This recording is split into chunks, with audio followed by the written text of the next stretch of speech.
அனைவருக்கும் வணக்கம்.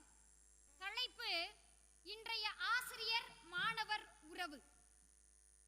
படிப்படி நூலைப்படி, காலையில் படி கடுமகள் படி, கற்பவர் கற்கும்படி கல்லாதவர் வாழ்வது எப்படி என்ற வரிகளுக்கு ஏற்ப அக்காலம் தொட்டு இக்காலம் வரை கல்வியால் நம் தமிழகமானது வளர்ந்துள்ளது என்று சொல்ல போனால் அது நிதர்சனமான உண்மையாகத்தான் பார்க்கப்படுகிறது. ஆம், அன்றைக்கு ஆற்றிய கவிஞர்களை தொடங்கி இன்றைக்கு ஆற்றிய அரசியல்வாதிகள் வரை கல்வியைத்தான் தன்னுடைய ஆயுதமாக கொண்டு விளங்குகிறார்கள் என்பதுதான் ஆகச்சிறந்த எடுத்துக்காட்டாக பார்க்கப்படுகிறது.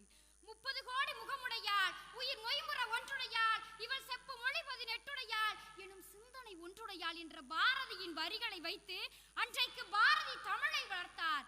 இன்றைக்கு கல்வியை வைத்து ஆசிரியரும் மாணவரும் ஒரு நாட்டையை உருவாக்கி கொண்டு சிறந்த முறையில் வழிநடத்தி கொண்டிருக்கிறார்கள் என்று சொல்ல போனால் நம் உடலிலேயே எப்படி நமக்கு இரு கண்கள் இருக்கின்றதோ அதுபோல்தான் நம் நாட்டிற்கு ஆசிரியர் என்பவர் ஒரு கண்ணாகவும் மாணவர் என்பவர் மறு கண்ணாகவும் பார்க்கப்படுகிறார் என்பதுதான் நிதர்சனமான உண்மை.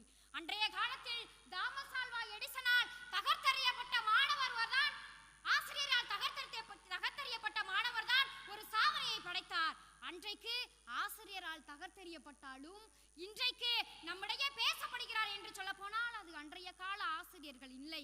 ஆனால் அன்றைக்கு அண்டி பிழைத்தவர்கள், அதிகார திமிரில் இருக்கவர்கள் கூடிய மட்டுமே கல்வி கற்ற நிலையில் இன்றைக்கு சமூக பண்பாடும் சமுதாய பண்பாடும் சமநிலையில் உள்ள காரணத்தினால், பெரியாரின் போராட்டத்திற்கு பின்பு கிடைத்த பெண்ணியத்தினால் இன்றைக்கு அனைவரும் கல்வி கற்கின்றோம் என்று சொல்ல போனால் இன்றைக்கு ஆசிரியர்களின் மாணவர் உரை இவ்வாறாதானே இருந்து கொண்டிருக்கிறது.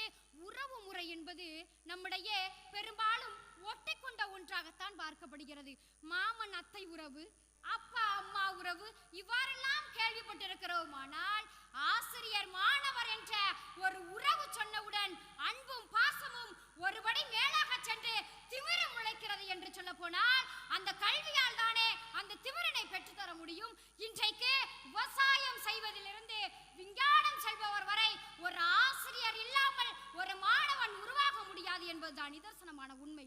அன்றைக்கு தாமஸ் ஆல்வா எடிசன் ஆசிரியரால் நிராகரிக்கப்பட்டவரானால் அதே ஆசிரியர்களால் தான் அப்துல் கலாம் ஐயா உயரப்பட்டார், அம்பேத்கர் ஐயா உயரப்பட்டார் என்று சொல்ல போனால் ஆசிரியர் மாணவர் உறவு இவ்வாறாகத்தானே இருந்திருக்க முடியும். இன்றைக்கு பல்வேறு மேடைகளிலே பேச்சு போட்டியாகட்டும், நவீன தொலைக்காட்சிகளிலே பாடல் போட்டியாகட்டும், ஒரு ஆசிரியர் முன்னெடுப்பின் காரணமாகத்தான் இன்றைக்கு என்னை போன்ற அரசு பள்ளி மாணவர்களும் அரசு சட்டக்கல்லூரி மாணவர்களும் வளர்ந்திருக்கிறார்கள் என்று சொல்ல போனால் ஒரு ஆசிரியரின் உறவு இவ்வாறாகத்தான் இருக்க முடியும்.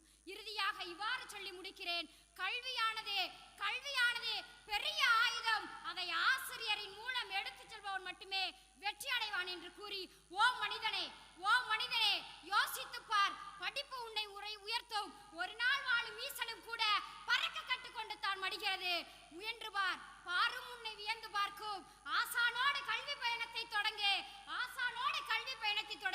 வெற்றி பாதையின் கதவுகள் திறந்து கொண்டே இருக்கும் என்று கூறி இந்த பொன்னான